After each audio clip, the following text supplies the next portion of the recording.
بررسی‌های این وزارت نشان می‌دهند که در تبلیغ و ترویج دین مسیح گروه‌های مذهبی کشورهای همسایه و نیز شمار از کشورهای خارجی دیگر نقش دارند و او می‌افزاید تا اکنون 7 کلیسا که در بخش‌های گوناگون افغانستان فعالیت دارند شناسایی شدند.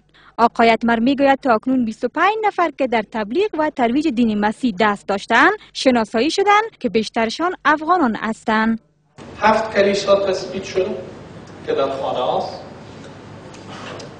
امروز یک جا با سارگوار این خانه ها مورد بررسی قرار می‌گیرد. دانوز اداست. 25 نفر افغان و خارجی زن و مرد تثبیت شده.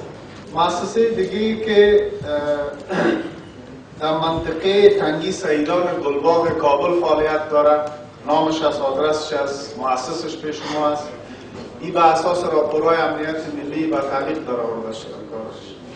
در همین حال مجلس نمایندگان نیز از حضور و فعالیت‌های شمار از نهادهای خارجی که دین مسیح را در افغانستان تبلیغ و ترویج می‌کند به شدت انتقاد می‌کنند و می‌گوید که این کشورها به بهانه کمک‌های اقتصادی به مردم افغانستان اهداف سیاسیشان را پیش می‌برند.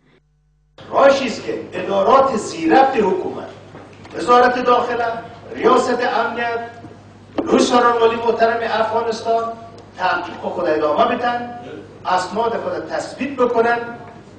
اگر واقعیت داشت مطابق قوانین نافذه افغانستان با اونا باید برخورد صورت بگیرد. تقاضای جدی ما جناب مقامات امنیتی عدلی و قضایی که در اینجا نشستن این است که موضوع را جدی بررسی کنه و تحقیق کنه. گاهی واقعا دست استخبارات کشورهای همسایه هست در چنین موردی.